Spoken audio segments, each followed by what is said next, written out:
Come on in here, y'all. Come on, come on. Join me. Join me in here now. Come on in the room. Oh, Lordy.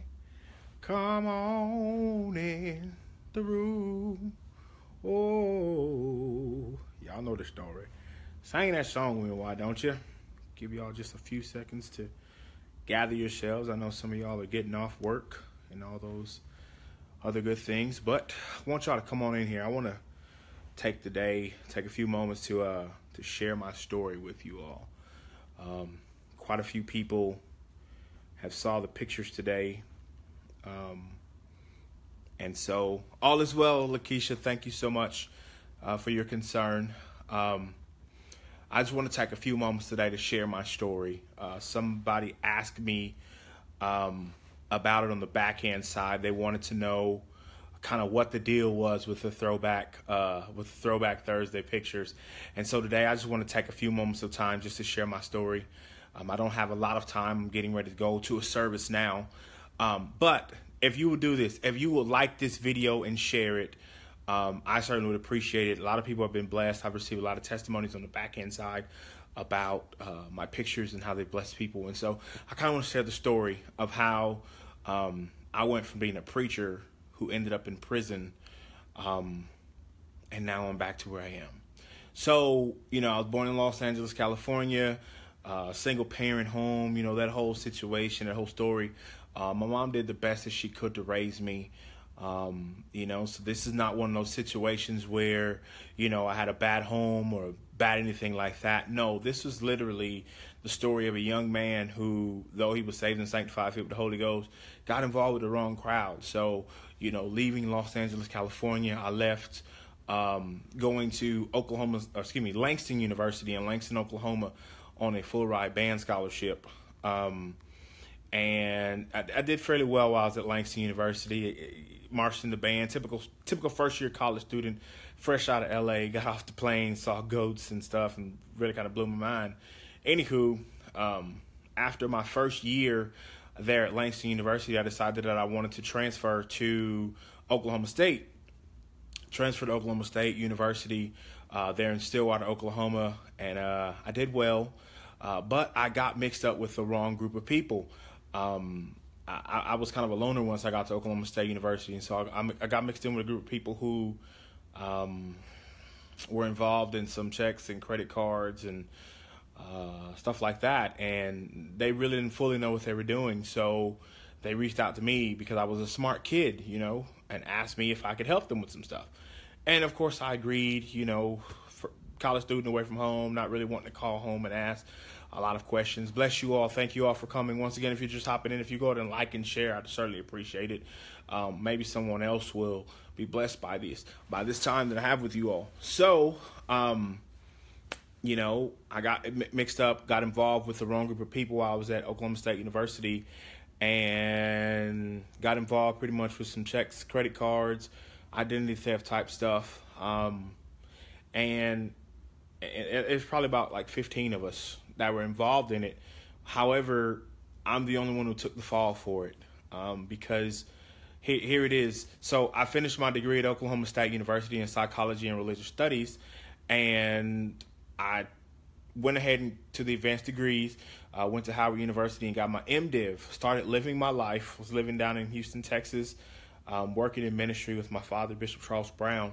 And while I was preaching, the Lord convicted me about taking responsibility for actions.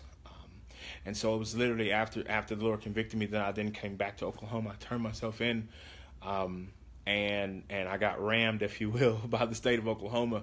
They gave me a 10-year sentence, where most people would have gotten probation or something like that. They gave me a 10-year sentence. Now, here's the deal. I'm not going to sit on this Facebook Live and tell you I'm mad at the state of Oklahoma. They ramrodded me. No. At the end of the day, I did something that was wrong. And because of that, I had to pay the price for that. But God blessed me the entire time I was incarcerated. I didn't have any of the normal war stories. I didn't get stabbed. I didn't get any fights or anything like that. No, God protected me. God spared my life. He allowed me. It was almost like Joseph's situation. Like I was working in city halls and stuff like that. But here's the deal, because I don't have a lot of time with you all tonight. Here's the deal.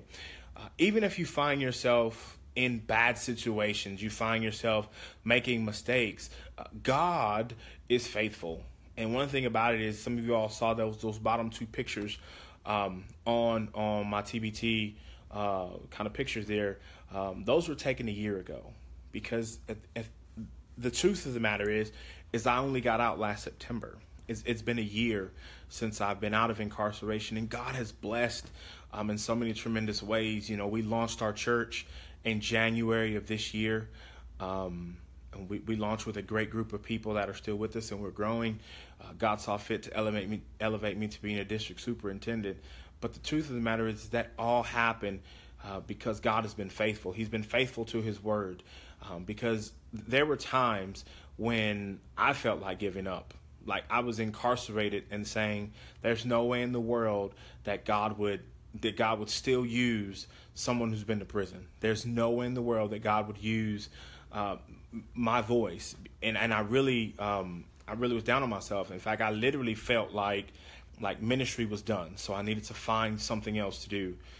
But this is one thing I encouraged myself with this word, that he that has begun a good work in me is faithful to perform it. And so that's what I've stood on. That I've gone through having to come out of prison and try to find a job. God has been faithful, allowed me to find the job. He allowed me to find a place to stay when guys are saying that they can't find places to stay.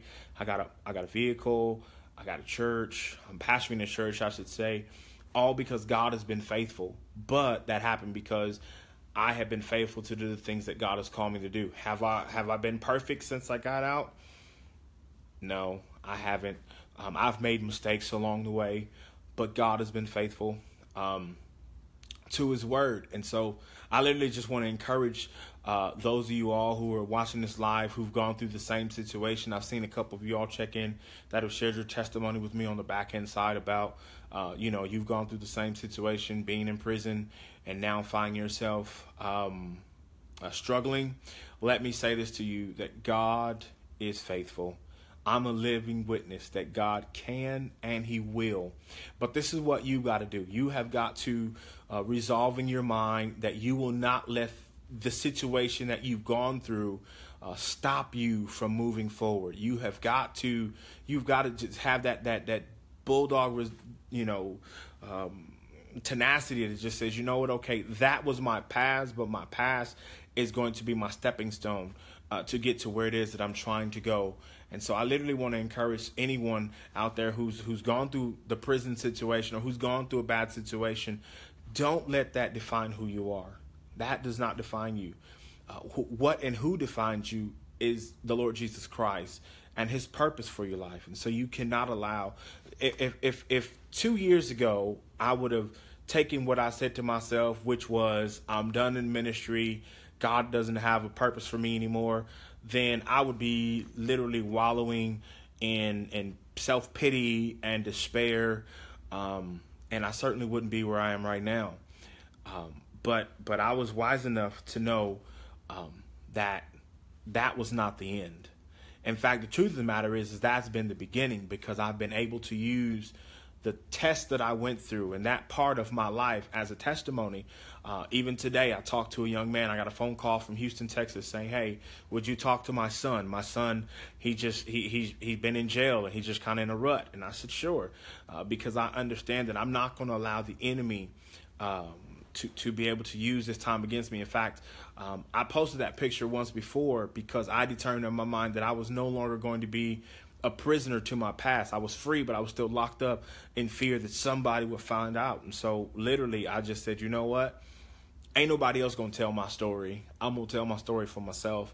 And so that's literally where those pictures were born for.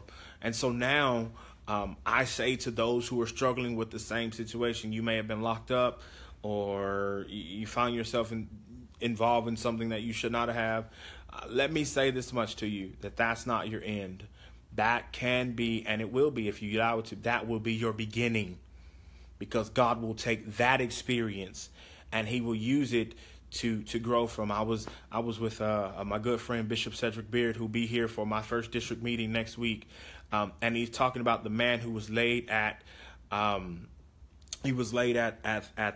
pool of Bethesda, and he was in this pitiful predicament. But he made it an excuse that was horrible. He says, I don't have a man that will put me in the pool when the water's troubled that will help me get out of this. Well, first of all, here's what Bishop Beard said. He said one of the problems is this man knew that every year the season was going to come where the water was troubled, and all he had to do was get himself in the pool. So he should have put himself in a position where he could be healed, if you will. And so this is what I say to those who have been through this struggle before. You've got to put yourself in a position for God to bless you. If you just getting out of prison, you cannot say that you can't find a job if you don't never leave the house. You got to leave the house. You got to you got to hit the pavement. You got to put those applications in.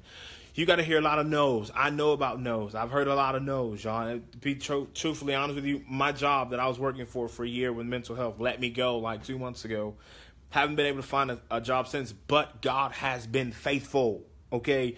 God has been faithful. He has never, the lights ain't never been turned off. The refrigerator ain't never been empty. The car has never been without gas because God has been faithful. And what God said to me was this. He said, Pierce, if you remain faithful to your call and if you remain faithful to my word, then you won't have need of anything. And thanks be to God, I have not had need of anything. So listen, I want to encourage you all. First of all, put yourself in a position where you can be the recipient of God's blessings. That's first of all. Second of all, don't allow yourself any excuses. Okay, so you went to prison. Okay, you made a mistake. Keep going. Keep pressing. Don't allow that to hold you back. You can't find resources, you a lie. There's tons of resources out there for you. You just got to get off your butt and you got to go find them, okay? I'm saying this as a guy who's been through it, you know? I'm not saying this from the standpoint of somebody who's never been through it. I'm telling you right now, if you want to be successful, you have got to get off your do nothing and do something, okay? You got to have days where you encourage yourself. I know it looks rough. I know it looks dark. You've got to encourage yourself sometimes. Everybody's not going to always pat you on the back. And society is not always going to say, hey, we're so glad that you're out. No. You have to encourage yourself. You got to get yourself up every morning. You got to get yourself dressed, look in that mirror and say, you know what? Today, I'm going to go out and find a job. Today, I'm going to be a productive member of society. Okay. Then here's the other thing. You got to forgive yourself. Forgive yourself for the mistakes that you may have made. Own up to it. Deal with it. You messed up. Okay. Keep going. Dust yourself off and keep going. Okay. So position yourself, encourage yourself, forgive yourself, and just be who you're supposed to be. I didn't get where I am now because I've wallowed in the mistakes I've made. No, I'm just being who God called me to be. I have good days. I have bad days. I have struggles. But I'm still being who God has called me to be. I continue to press towards the mark of his high calling for my life. So that's my story, y'all. In a nutshell, I messed up, but God was faithful. I messed up, and God has still performed his word. Why? Because he began a good work in me years ago. So I've got to get dressed to get to a service, and I'll probably revisit this again probably on Sunday in Conversation with B Chris. Hey, there you go. Conversation with B Chris, Sunday night, 9 p.m. We'll talk some more about this. But I want to just take these last few seconds, last few moments that I have with you all who are watching, who have been through struggles, whether it's pregnancy without being married, whether it's being locked up and struggling now, whatever it is, do not give up. Keep pushing. Does it get rough? Yes. I'm not going to lie to you. It get rough sometimes, but keep pushing. Because greater is he that is in you than he that is in the world. And he that is in you says that you have been destined and designed to win. Okay? So keep pushing. Keep pushing. Listen, if you get tired, hit me up. I'll be here to encourage you. We in this thing together, y'all. So I'm your brother. I love you. Listen, if God can do it for me, God can do it for you. But know this much. Only God can do it. I love you, and I'll talk